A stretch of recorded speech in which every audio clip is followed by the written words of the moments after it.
మీరు లాస్ట్ వరకు ఈ వీడియో చూడాలని నేను కోరుకుంటా ఉన్నా.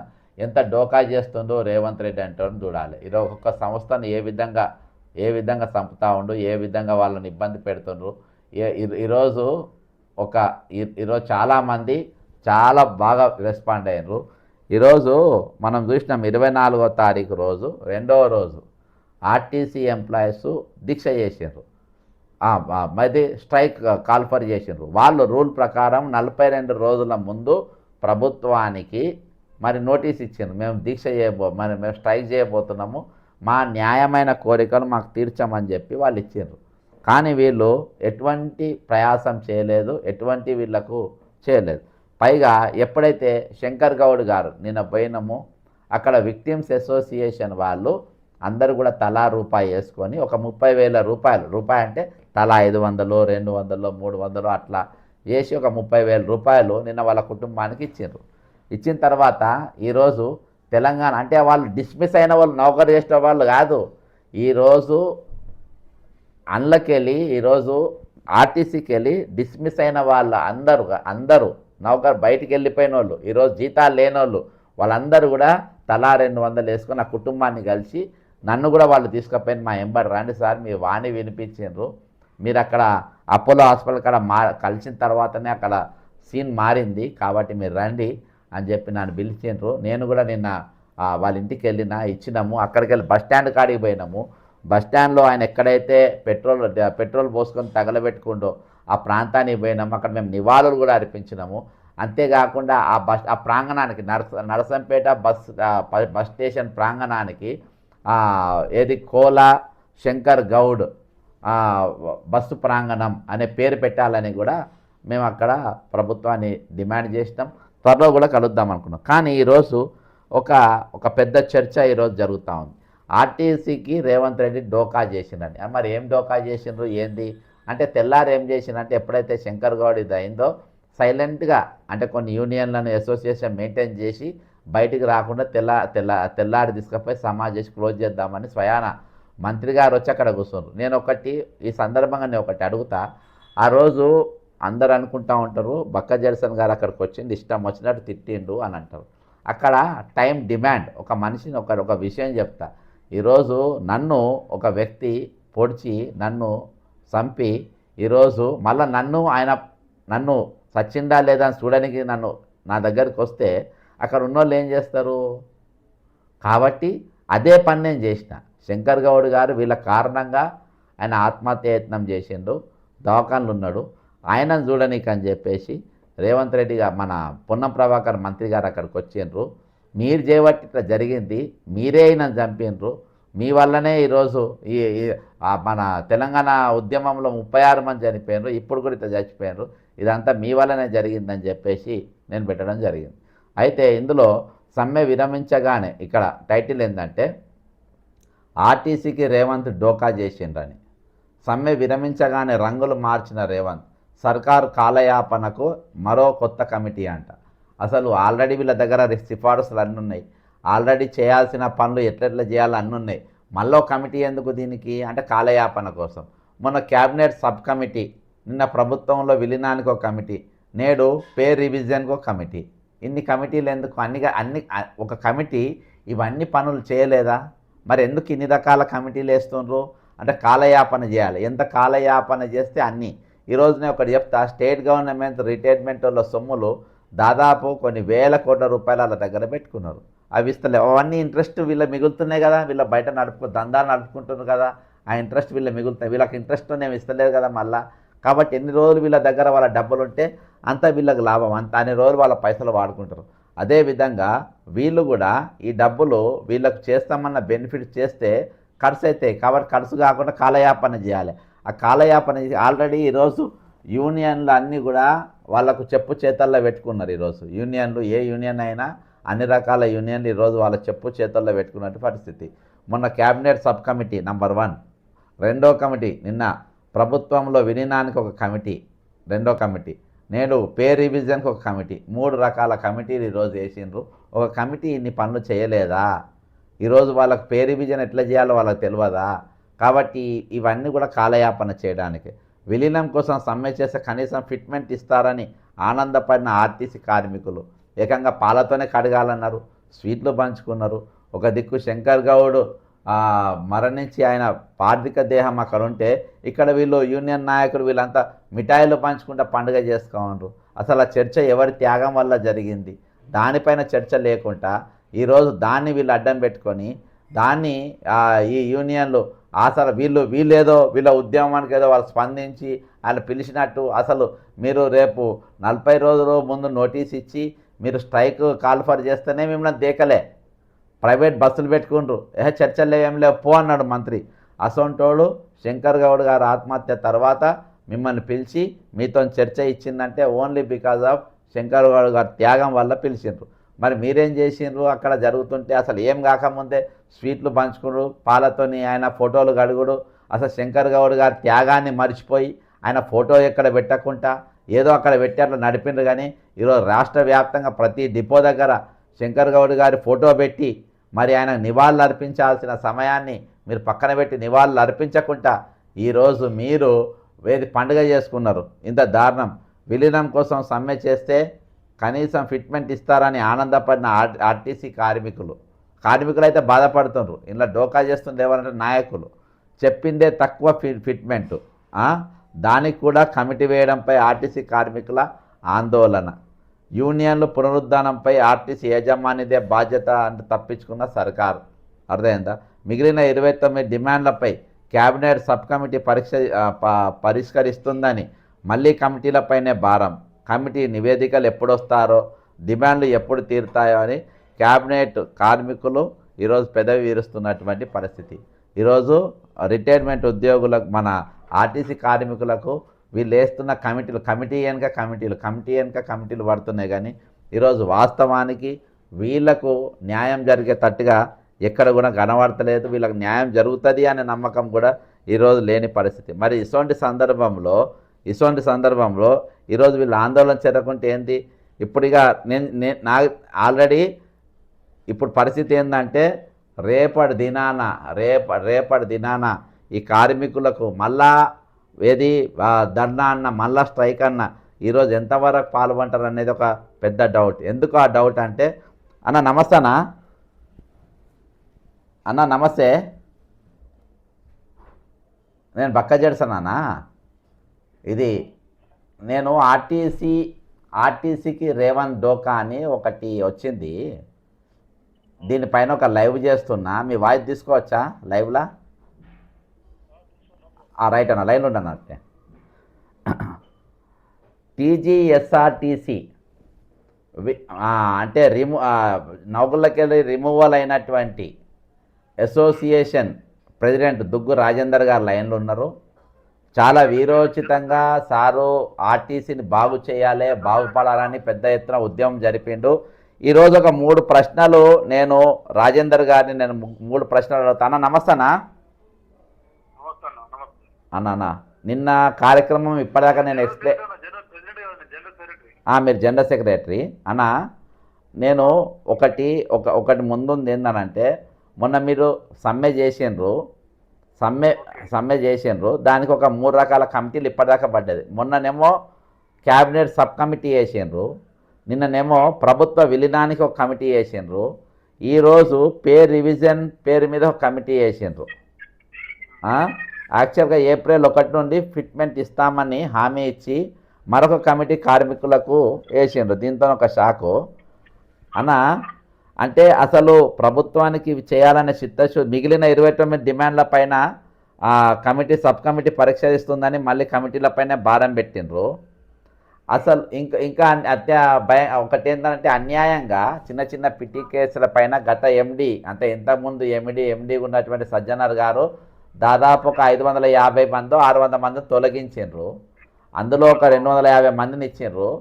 మొన్న శంకర్ గౌడ్ గారి యొక్క బలిదానం తర్వాత, అంటే ఆయన యొక్క త్యాగం అని అందాం, ఆయన త్యాగం తర్వాత ప్రభుత్వం వీళ్ళ చర్చలో పిలిచింది. వీళ్ళు ఫిట్మెంట్ వచ్చేస్తుందని చెప్పి ఆల్రెడీ స్వీట్లు పంచుకున్నారు. మళ్ళీ చూస్తే అక్కడ కమిటీ వేసిండ్రు. ఆయన త్యాగాన్ని మర్చిపోయినరు. నిన్న మీరు పోయినరు, వాళ్ళ ఊరికి పోయినరు, మీరు వాళ్ళకు కొంచెం ఆర్థిక సహాయం చేసిండ్రు, మేము ఉన్నామన్నారు. బస్టాండ్ ప్రాంగణానికి పోయినరు, అక్కడ కూడా నివాళులు అర్పించింది, దీనికి పేరు పెట్టారు. అని ఓవరాల్గా ఈ పిక్చర్ అంతా చూసిన తర్వాత నిజంగా ఆర్టీసీకి మేలు చేయాలి, ఆర్టీసీని కాపాడుకోవాలి అనే ఉద్దేశం ప్రభుత్వానికి ఉన్నట్టుగా మీకేమైనా అనిపిస్తుందా అన్న?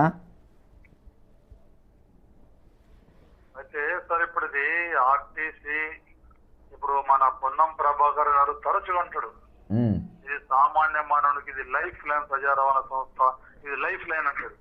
ఇక్కడ ఈ లైఫ్ లైన్ అయితే నాకేం కనిపిస్తలేదు.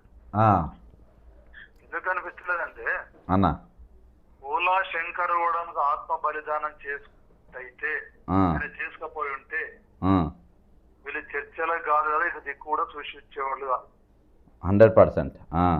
ఆల్రెడీ 22 తారీఖు సాయంత్రం పొన్నం ప్రభాకర్ అని అన్నాడు, మీరు ఏమన్నా చేసుకోండి విలీనం ప్రసక్తే లేదు, పేరిజన్ ప్రసక్తే లేదని అన్నాడు 22 నాడు సాయంత్రం, 23 నాడు సాయంత్రం. అటువంటి 25 నాడు చర్చలకు కూర్చున్నాడంటే దీనికి మొత్తం దశ దిశ మొత్తం ఇలా ఆర్టీసీ బ్రతికున్నన్ని రోజులు ఏ మాత్రం ఎందుకంటే సామాన్యుడు బస్సులో ప్రయాణం చేసే అవకాశం ఉందంటే దానికి కారణం కర్త కర్మక్రియ మొత్తం కోలా శంకర్ గౌడ్ అంతే. ఇక గవర్నమెంట్ గనుక నిజంగానే దీన్ని సామాన్యునికి లైఫ్ అనేది ఒక ఆర్గనైజేషన్ అని చెప్పి నడవాలనుకుంటే పొన్నం ప్రభాకర్ అన్న తరచుగా చెప్తాడు. ఏం చెప్తాడంటే మేము ఎలక్ట్రికల్ బస్సుల పేరుతో ఉన్న సిబ్బందిని మేము తగ్గించామని చెప్పి తరచు చెప్తున్నా అన్న. నేను ఇలా పొన్నం ప్రభాకర్ అడుగుతున్నా అన్న, మరి నిజంగా నువ్వు ఎలక్ట్రికల్ బస్సుల పేరుతో స్టాఫ్ ను తగ్గించకపోతే ఆంధ్రప్రదేశ్ ఏపీఎస్ఆర్టీసీ నుంచి టీజీఎస్ఆర్టీసీ సపరేట్ అయినప్పుడు 62,000 మంది కార్మికులు ఆంధ్రకు పోతే 50,000 మంది కార్మికులు తెలంగాణకు వచ్చారు. ఆంధ్రాకి ఎంతమంది పోయినరా? ఆంధ్రాకి ఎంతమంది పోయినరు? 62,000 మంది వేరు విభజనలు 62,000 మంది. తెలంగాణకు 55,000. 58,000 అన్న చెప్పండి. అంటే 13 జిల్లాలు ఆంధ్రకి 10 జిల్లాలు తెలంగాణకు వచ్చినాయి, ఉమ్మడి జిల్లాలు. ఇవాళ దానికి మాలకొండయ్య ఎన్వి సురేంద్రబాబు వంటి మంచి నిష్ణాతులు అక్కడ ఏపీఎస్ఆర్ ఎండీ చేసి ఆ 62,000 మందికి 62,000 మంది కార్మికులు అట్లనే కొనసాగుతారు. ఎట్లా అవుట్పుట్ అయితే అట్లా ఇన్పుట్ అవుతుంది అక్కడ. ఇక్కడ మీరు తీసుకొచ్చి పెట్టిన బీఆర్ఎస్ తీసుకొచ్చి పెట్టిన ఆ ఎండి సజ్జనార్ సార్ పీరియడ్ లా మరి ఆ బీఆర్ఎస్ ప్రభుత్వం తీసుకొచ్చి పెడితే మరి మీరు గెలిచాక మీరేం చేశారు? మీరు ఇమీడియట్ తీసుకొని ఎండి సార్ పెట్టాలి కదా.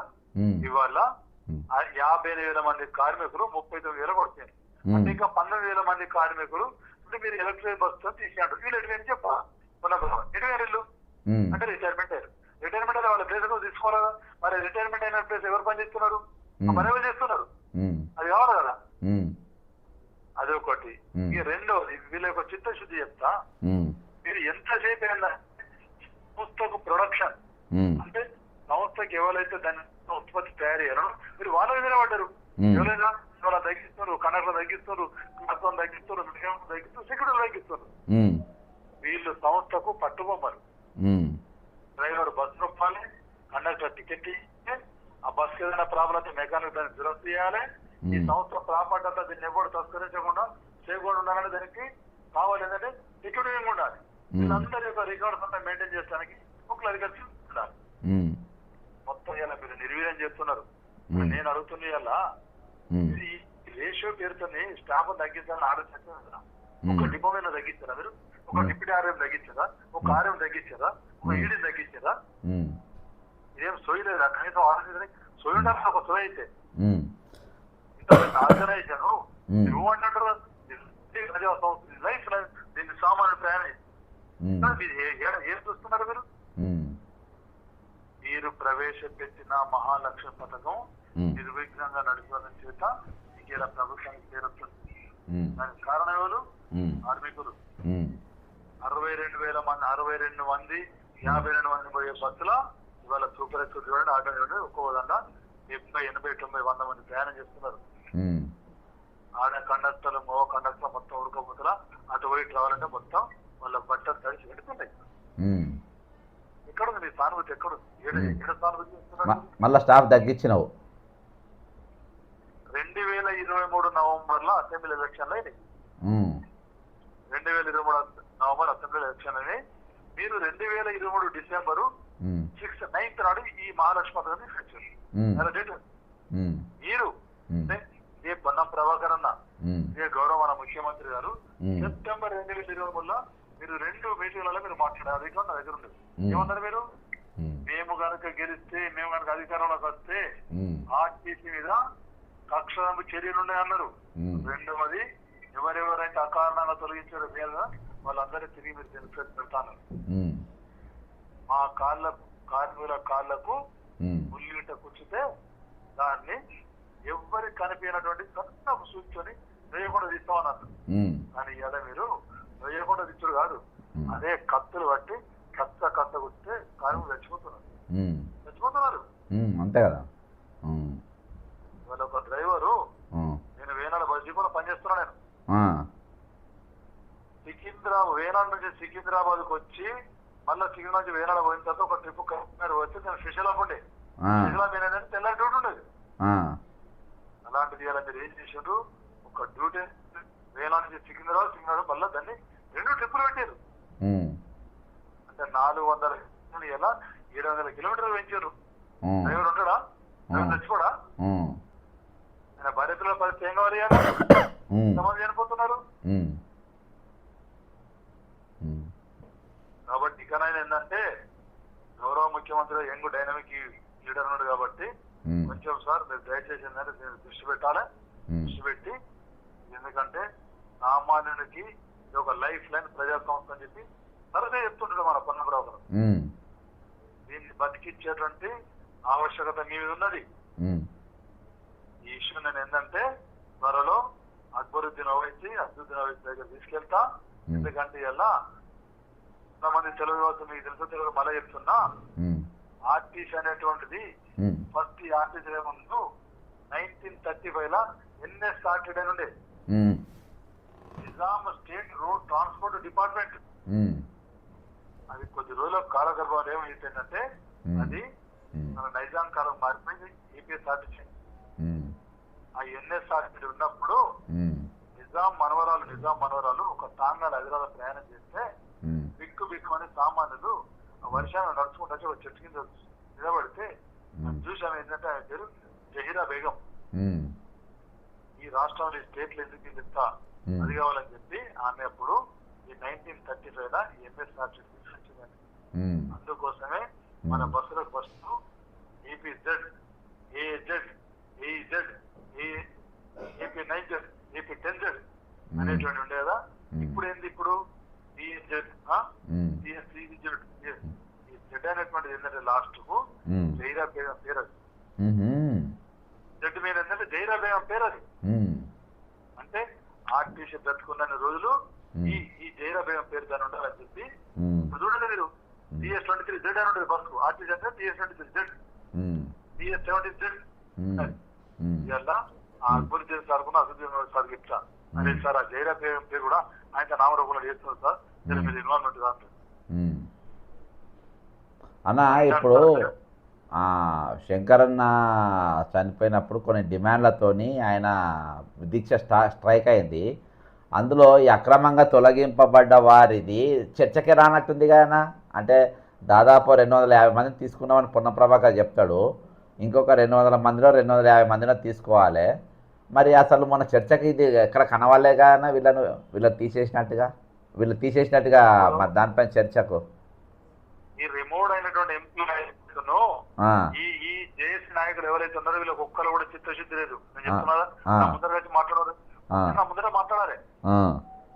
వాళ్ళ గురించి ఎవరు పట్టించుకోకపోతే నేను 2024 ఏప్రిల్ రంగంలో దిగి TGRTC victims employees welfare association పెట్టి దానికి నేను పేరుని అన్నారెడ్డి నుంచి బాగేసిన డ్రైవర్ ప్రెసిడెంట్ పెట్టి ఇవాళ ప్రజావాణి ముందట, బస్ భవన్ ముందట, ఆర్టీఎఫ్ ముందట, తర్వాత లోకాయుక్త ముందట వెళ్లి చేసి మొత్తం అన్ని పొరలాడితే అప్పీలు వేయాలని చెప్పి అప్పీలు అని పెట్టి ఒక కమిటీ వేయించి పునః ప్రభాకర్ 252 మందిని ఎక్కించారు. ఇంకా 300 మంది ఉన్నారు.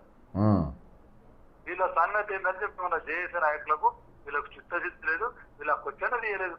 కానీ అయినా కూడా అది దానిలో 24 అంశం ఉంది.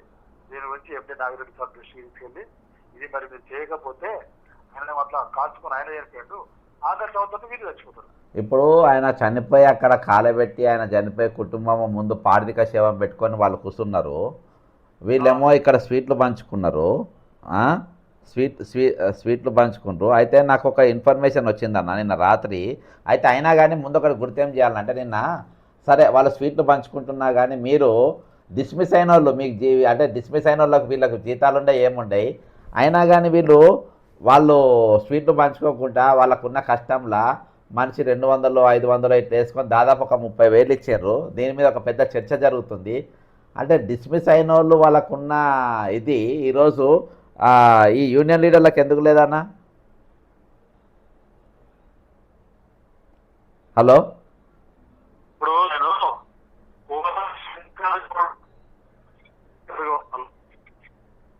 అవునా? హలో అన్నా అన్న చెప్పనా? కోలా శంకర్ గౌడ్ తీసుకున్నటువంటి నిర్ణయం అది ఆషామాషి నిర్ణయం కాదు, చిన్నది కాదు. 43 డిగ్రీల సెంటీగ్రేడ్ల ఉష్ణోగ్రత ఉన్నటువంటి టైంలో ఆయన పెట్రోల్ పోసుకొని అంటు పెట్టుకున్నాడంటే ఆయన ఇవాళ తెలంగాణకి ఏంటంటే మరో కుమరం భీం. కుమరం భీం అంటే ఏంటంటే ఆదివాసీల హక్కుల కోసం చచ్చిపోయాడు ఆయన. ఈ కోలా శంకర్ గౌడ్ ఆర్టీసీ వాళ్ళ హక్కుల కోసం చనిపోయాడు. సూపర్. దాన్ని నేను గుర్తించి మా నౌకర్లు లేకుండా కూడా నౌకర్లు వేణులు వీళ్ళందరూ ఒక చిత్రం తీసి అలా 100-200 రూపాయలు వసూలు చేసి ఇవాళ ఒక 30 మంది నిన్న కోలా శంకర్ గౌడ్ ఇంటికి పోయి 30,000 రూపాయలు ఆ కుటుంబానికి ఉద్యోగాలు చేస్తారేమో, మేము అంత ఏంటంటే ఉద్యోగాలు ఓడిపోయినాము అని చెప్పి వాళ్ళ కుటుంబానికి ఇస్తే వాళ్ళ భార్య, ఆయన కొడుకు, ఆయన బిడ్డ, ఆయన అల్లుడు చూసి మస్తు ఏడ్చారు. ఇవాళ ఈ జేఏసీ నాయకులకు మీకు చిత్తశుద్ధి ఉంటే, మీకు ఇంగిత జ్ఞానం ఉంటే మీరేం జేఏసీ నాయకులు మీరు జేఏసీ నాయకులు అయితే నెట్బాడి అక్కడ నర్సంపేట్ల నెట్బాడి 25 తరగతి అక్కడ ఉంటే మీరు సెక్రటేరియట్ లా సీట్లు పంచిపెట్టి మీరు ఏం పొడిచిన సీట్లు పంచిపెట్టారు? అసలు ఆ శంకరుడు గణపతి వీళ్ళు చెప్తుంటారా? కుక్కలు కూడా దేకేది కాదు, కుక్కలు కూడా. ఈ జేఏసీ నాయకులు ఏం చెప్తున్నా సార్, మీరు ఎక్కడ చర్చ చెప్పండి. ఈ జేఏసీ నాయకులు ఒక్కనే ముఖం ఒకటి చూసుకో 6 ఏళ్ళ వీళ్ళు 6 ఏళ్ళ నుంచి ఒకరి ముఖం ఒకటి చూసుకోలేదు. బీఆర్ఎస్ గవర్నమెంట్ దెబ్బ కొట్టుడు కొడితే కేసీఆర్ కొడితే తలకి వారి మిగేరు.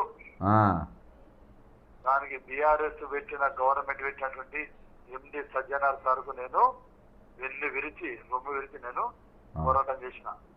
విముడైన ఎంప్లాయీస్ యొక్క వీళ్ళ యొక్క గోస, వీళ్ళ పాపము ఎవరో జరుగుతుందని చెప్పి అడిగిన.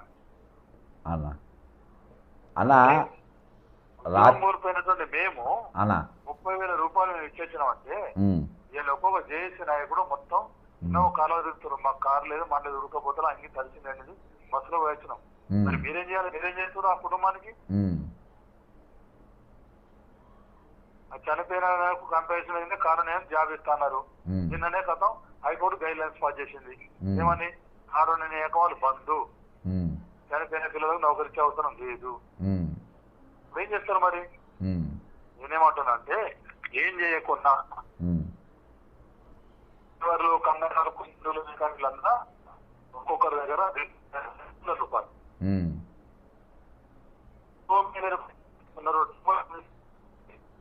ఉపమేళలు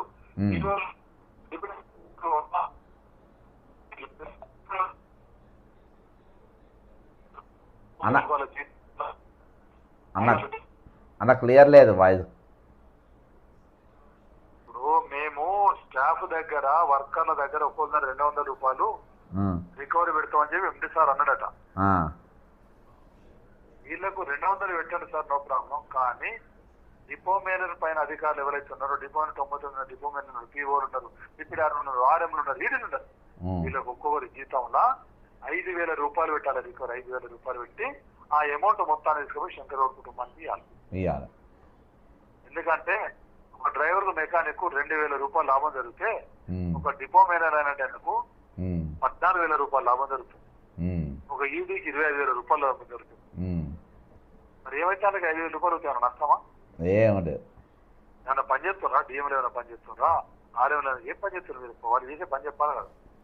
సిరిసిల్ల వేల బస్ డిపో ఉన్నది, సంతకాలు పెట్టడానికి పొద్దుగాల సిరిసిల్లలు ఉండొచ్చు, మధ్యాహ్నం వేల డిపో 2 డిపోలు ఒక్కరిని చూడరాదా?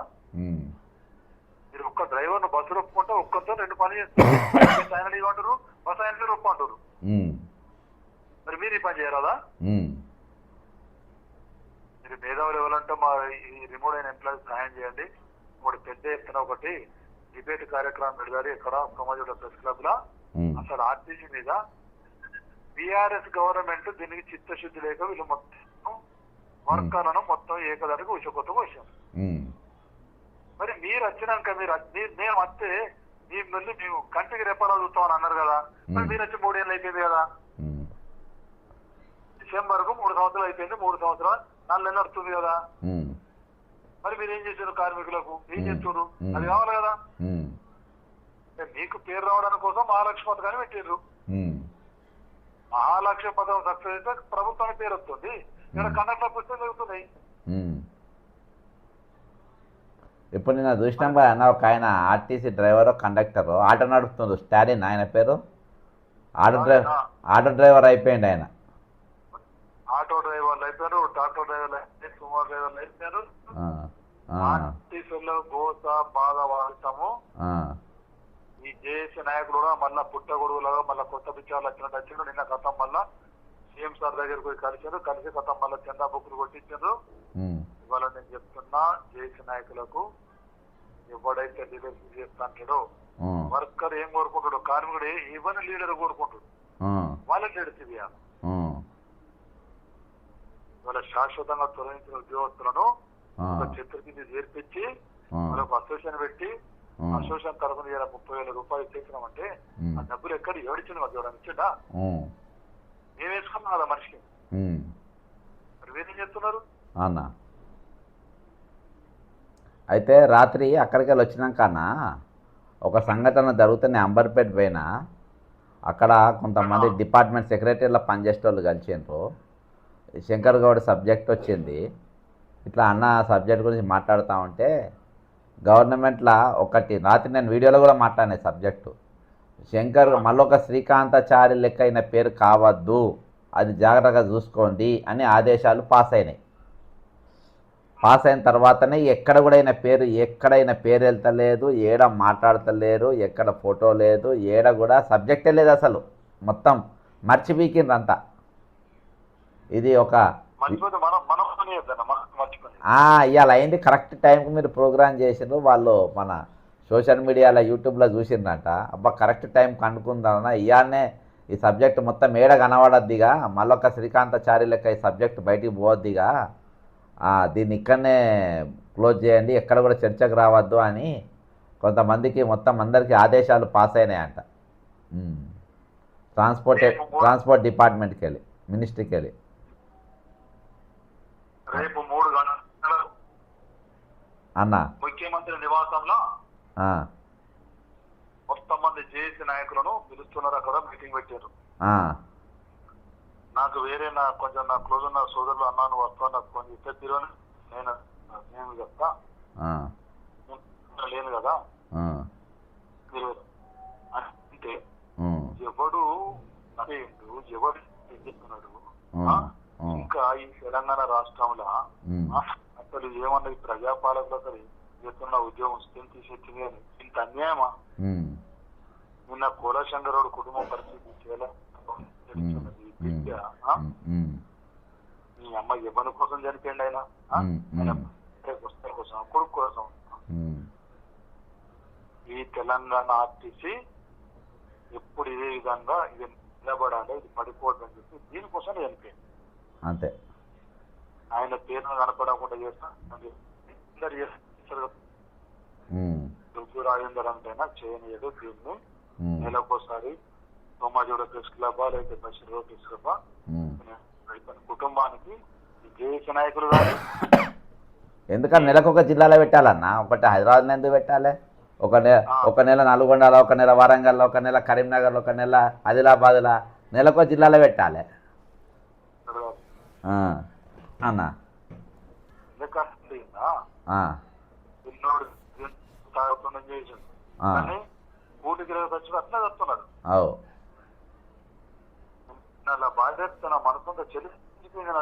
అవునా, బిడ్డ ఏడుస్తుంటే, వాళ్ళ పాప, వాళ్ళ కోడలు, వాళ్ళ ఇంట్లో ఏడుస్తుంటే అన్న, వాళ్ళ ఇంట్లోకి కూడా పెద్ద ఆర్థిక ఇబ్బందులు కానీ కష్టాలు కానీ ఏం లేవన్నా. ఆయన కేవలం ఆర్టీసీ బాగు కోసమే చచ్చిపోయాడు. ఆయన ఆర్థిక ఇబ్బందుల కోసం చనిపోలేదైనా పిల్లలు కూడా మంచిగా చదువుకున్నారు, బిడ్డ పెళ్ళి అయిపోయింది, అల్లుడు మంచి అల్లుడు దొరికిండు. ఈ ఆర్టీసీ ఏమైపోతుందో దీన్ని తీసుకుపోయి ప్రైవేట్ వాళ్ళ చేతిలో పెట్టి ఆర్టీసీ నాశనం చేస్తారు, ఈ ఆర్టీసీ పోవద్దు ఇట్లనే ఉండాలని చెప్పి కేవలం ఆర్టీసీ నిలబడడం కోసం చనిపోయింది ఆయన. అంతే, ఆర్టీసీ ఉనికిని కాపాడడం కోసం చనిపోయాడు. అవును. ఆర్టీసీలో కార్మికులు ఏంటంటే నేను చనిపోయిన పర్లేదని వాళ్ళు సుఖశాంతులతో ఉండాలని చనిపోయాడు. అన్న ఒక ప్రశ్న, ఇప్పుడు అంటే ఒక ఉద్యమాలు మన సింగరేణి కార్మికుల ఉద్యమం ఒక జరుగుతూ ఉంటుంది రెగ్యులర్గా, ఎన్టీపీసీలో వీళ్ళే జరుగుతాయి. కానీ ఎలా అంటే నాకు ఈ రైల్వే గ్యాంగ్ మ్యాన్లు ఒకటి ఉండే పాతగా, అయితే ఇలా ఆర్టీసీ వాళ్ళు ఉద్యమం జరిగితే వాళ్ళు సక్సెస్ అవుతారు, ఏదో అవుతారు. కానీ ఈ ఆత్మహత్య పరంపర ఈ ఆర్టీసీనే ఎందుకు అవుతుందన్న? అయితే ఆర్టీసీలు ఆత్మహత్య చేసుకోవద్దని నేను కూడా తరచూ చెప్తున్నా, కానీ వాళ్ళు చాలీచాలని జీతాలతోని ఎదిరిన పరిస్థితుల ప్రభుత్వ ఉద్యోగులతో సమానం అంటారు. ప్రభుత్వ ఎక్కువ ఇక కొన్ని కారణాలు మెయిన్ ఏంటంటే మానసికంగా అధికారుల యొక్క ఒత్తిడి అనేటువంటి బాగా పడుతుంది కార్మికుల మీద. ఓకే, ఇది మెయిన్ పాయింట్ అన్న, ఒత్తిడి, వర్క్ ప్రెషర్ ఎక్కువ, హై ప్రెషర్. సింగరేణి కార్యక్రమంలో ఆ ఒత్తిడి ఉండదు, మన పైన ఒత్తిడి ఎక్కువైపోయింది. ఇదో మీకు విషయం చెప్తానండి, నేను సజ్జనారికి ఎదురుగా నిలబడి సజ్జనార్ సార్తో నేను రిజర్వ్ సార్తో మాట్లాడినా, బస్సు డ్రైవర్కి ఏదో అకస్మాత్తుగా ఫోన్ వస్తే ఫోన్ లక్ష్మణ 7 సార్ వస్తున్నా అని చెప్పి ఫోన్ మాట్లాడితే అది తప్పు చేస్తారని రిమూవ్ చేశాను. ఓకే, రిమూవ్ చేశాను. మరి అదే మీరు అదే ఒక డ్రైవర్ బస్సులు ఒప్పుకుంటే ఆయన ఒక టికెట్ ఇవ్వమంటారు కదా, కండక్టర్ ఇవ్వమంటారు కదా, దానికి ఒక 20 సెకండ్ వద్ద దీనికి 60 సెకండ్లు ఇస్తుంది టైం. అంటే మీకు నచ్చితేనేమో వాళ్ళు రంబ, మీకు నచ్చకపోతే ఆమె ఉంపుడు కట్టి. అదే సార్, అంతే అంతే, అర్థమైంది అర్థమైంది. అదే బస్సులు ఒప్పుకుండు, టెలిఫోన్ మాట్లాడితే మీరు తీసేస్తా ఉంటారు. మరి తిమ్మిషన్తో టికెట్ ఇస్తున్నారు అదే డ్రైవరు, ఇంకో చేత పైసలు తీసుకోవాలి, చేత కదా దిగే మీద సుప్రీంకు మధ్య అయినా జ్ఞానం అవుతాడు. మీరు ఏ డ్రైవర్తోనైతే తిమ్మిషన్ టికెట్ ఇప్పిస్తారో దాన్ని చాలా సీరియస్ తీసుకున్నామని చెప్పి సుప్రీంకోర్టు గైడ్ లైన్స్ ఉన్నా కూడా మళ్ళీ వేస్తున్నారు.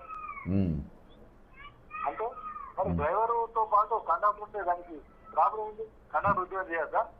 ఉద్యోగం చేశారు.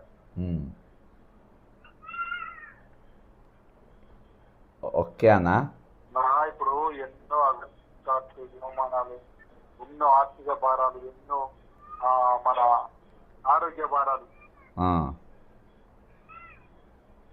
ఏం చెప్పే లైన్ లో కొడతాడట. Sorry sorry sorry. ఓకే అన్న, థ్యాంక్ యూ అన్న, లైవ్లో వచ్చినందుకు అన్న. నా బిడ్డ ఎట్లా అంటే ఈమెకు అందరి పిల్లలకు 100 మెగావాట్ల పవర్ ఉంటుంది, కానీ ఈమెకు 1000 మెగావాట్ల పవర్. ఓకే ఓకే అన్న, నేనే అంటే నా జుట్లకి వెళ్ళి ఉన్నది ఏడాదే కానీ సరే సరే, ఓకే అన్న. మీరు భోజనం చేశారా? లేదు అన్న, లైవ్లో మనం లైవ్లో ఉన్నాం అన్న, లైవ్లో మాట్లాడుతున్నాం. థ్యాంక్ యూ అన్న, గుడ్ నైట్ అన్న. రైట్ రైట్ అన్న. ఇప్పటిదాకా దుగ్గు రాజేందర్ గారు మరి RTC removal victims association general secretary, అధ్యక్షుడు కూడా నిన్న కలిసి ఉండే. కాబట్టి ఇది ఒక ఎక్కడ కూడా అంటే అన్ని విషయాలు కూడా చాలా ఇదిగా చెప్పిండ్రు. ఫుల్ టైం ఆర్టీసీ బాగుపడ్డట్టుగా, ఆర్టీసీకి కామన్ మ్యాన్కు చాలా సంబంధాలు ఉంటాయి, ఆర్టీసీకి కామన్ మ్యాన్కు చాలా సంబంధాలు ఉంటాయి, సగటు మనిషికి ఆర్టీసీకి చాలా అటాచ్మెంట్స్ ఉంటుంది, ఎమోషనల్ అటాచ్మెంట్స్ ఉంటుంది. ఒక భూమికి రైతుకి ఎట్లా అటాచ్మెంట్ ఉంటుందో ఒక సామాన్యునికి ఆర్టీసీకి ఆ విధమైన సంబంధాలు ఉంటాయి. ఈరోజు ఆర్టీసీని ప్రజలకు దూరం చేసే విధంగా ఒక కార్పొరేట్ వ్యవస్థ చేతుల్లో పెట్టడానికి చేస్తున్న ప్రయత్నాన్నిపైన సగటు మనిషి కూడా కొట్లాడాల్సిన అవసరం ఉంది. ఖచ్చితంగా మనం అందరూ కూడా మద్దతుగా నిలబడాలి. అక్రమంగా తొలగింపబడ్డ మరి ఆ మిగిలిన 350 మందిని కూడా తీసుకునేటట్టుగా మనము ఉద్యమం చేయాలి. ఆర్టీసీలో ఉన్న ఏవైతే లొసుగులు ఉన్నాయో ఆ లొసుగులు అన్నీ కూడా సరిచేయాలి. ఈరోజు ఏసీల కింద ఫ్యాన్ల కింద కూర్చున్న ఆఫీసర్లు అధికారులు కూర్చొని వాళ్ళు రూల్స్ రాసి మరి డ్రైవర్ కండక్టర్లు అంటే రోడ్డు ఎక్కి ఎండలలా మరి ఎర్రటెండల మరి చలిల వానల వాళ్ళు బండి నడుపుతూ ఉంటారు. మరి మీరు పెట్టిన ఆ మహాలక్ష్మి పథకంతో మరి అత్యధికంగా ఎక్కిన జనాభా రద్దీతోని మరి ఆ రద్దీ మధ్యలో డ్రైవర్లు ఆ లేడీ కండక్టర్ కానీ జెంట్స్ కండక్టర్ కానీ ఈ కొనకెళ్ళి ఆ కొన దాకా ఎంత కష్టపడిపోతుండ్రో అనేది మన ప్రాక్టికల్గా కూడా చూడాల్సిన అవసరం ఉంది. అంతేకాకుండా ఈరోజు దాన్ని ప్రైవేటైజేషన్ చేయడానికి ఇదో ఎలక్ట్రికల్ మరి స్టాఫ్ను ఆంధ్రాలో 62,000 మంది ఎంప్లాయీస్ ఉంటే వాళ్ళు రిటైర్ అవుతున్న కొద్ది నింపుకుంటా పోయి ఆ ఎంప్లాయీస్ అట్నే ఉన్నారు. కానీ తెలంగాణలో మాత్రం 58,000 ఉన్న మన ఆర్టీసీ ఉద్యోగులు ఈరోజు 30,009 మందికి తగ్గారు. మరి ఆ రిటైర్డ్ అయిన వాళ్ళని ఎందుకు తీసుకుంటలేరు? మరి వాళ్ళ ఉద్యోగం కూడా ఈరోజు కండక్టర్ ఉద్యోగం డ్రైవర్ ఉద్యోగం రెండు కూడా డ్రైవర్తోనే ఏ విధంగా చేపిస్తారు. కాబట్టి అనేకమైన అంశాలు ఉన్నాయి. వీటిపైన సబ్ కమిటీ కాదు, మనుషుల లెక్క ఆలోచిస్తే వాటన్నిటికి కూడా కావాల్సినటువంటి సొల్యూషన్ బయటికి వస్తుంది. కానీ మనిషి లెక్క ఆలోచించకుండా దీన్ని కాలయాపన చేసి దీన్ని ఇబ్బంది పెట్టి దీన్ని సతాయించాలనుకుంటే అది నిజంగా దాంట్లో చిత్తశుద్ధి లేనట్టే కనబడుతుంది. లేక అధికారంకి వస్తుంది. అధికారం వచ్చినప్పుడు నాకు అధికారం ఇస్తారా అన్నట్టు మీరు ఒక రాజుల లెక్క రాచరిక పాలన లెక్క మంత్రి కానీ ముఖ్యమంత్రి కానీ చేయడం పద్ధతి కాదు. ఈరోజు ప్రభుత్వ రంగ సంస్థలను ప్రభుత్వాలకు ప్రజలకు ఉపయోగపడే సంస్థలను మరి వాటిని నీరుగార్చే విధంగా అవి లాస్ అయ్యే విధంగా రోజు క్షీణించే విధంగా చేయడం ప్రభుత్వానికి సరైన పద్ధతి కాదు. ఖచ్చితంగా తెలంగాణలో ఒక నవీనమైన ఆలోచనతోని మంచి ఆలోచనతోని స్వార్థం లేనటువంటి పాలన ఖచ్చితంగా తెలంగాణకు అవసరం. అప్పుడైతేనే తెలంగాణ ఎవరైతే 1,200 మంది విద్యార్థులు త్యాగాలు చేసిండ్రో 36 మంది ఆర్టీసీ కార్మికులు త్యాగాలు చేసిండ్రో ఈ విధంగా అనేకమైన త్యాగాలు మరి పోరాటాల మధ్య వచ్చిన తెలంగాణ యొక్క ఆకాంక్షను మనం నిజంగా కాపాడుకోవాలంటే ఈరోజు ఆంధ్ర పాలకులు దోచుకపోయినన్నారు. ఈరోజు వాళ్ళు దోచుకపోయినట్టు మీరేం చక్కగా చేస్తున్నారు? మీరు దోచి పెడుతున్నారు. ఈరోజు 58,000 ఉన్న స్టాఫ్ను 39,000కు తగ్గించిండ్రు. ఆంధ్రాలో 62,000 మంది స్టాఫ్ను వాళ్ళు అదే విధంగా ఇయాటి కూడా కొనసాగుతారు. మరి ఎవరు మంచి పాలకులు, ఎవరు దార్శనికులు, ఎవరు దరిద్రులు, ఎవరు దొంగలు దీంతోనే అర్థమైపోతుంది. ఖచ్చితంగా దయచేసి దీన్ని మీరు ఈ ఛానల్ను సబ్స్క్రైబ్ కాండి. ఇంతవరకు మరి సబ్స్క్రైబ్ కాండి. మరి దీన్ని కామెంట్ చేయండి, షేర్ చేయండి. ఖచ్చితంగా ఈ ఉద్యమంలో మనం పాల్గొనాల్సిన అవసరం ఉంది. తెలంగాణ నిజంగా మరి బాగుపడాలంటే తెలంగాణలో నిజంగా మరి ఒక ఆదర్శవంతమైన పాలన రావాలంటే తెలంగాణలో 4 కోట్ల జనాలందరూ కూడా సుఖ సంతోషంతో ఉండాలంటే ఈ స్వార్థపూరితమైన రాజకీయాలపైన ఈ ఆలోచన విధానం పైన 4 కోట్ల మంది కూడా గలమెత్తాల్సిన అవసరం ఉంది. మీ వాణిని వినిపించాల్సిన అవసరం ఉంది. మీ స్పందన తెలవాల్సిన అవసరం ఖచ్చితంగా ఉన్నది.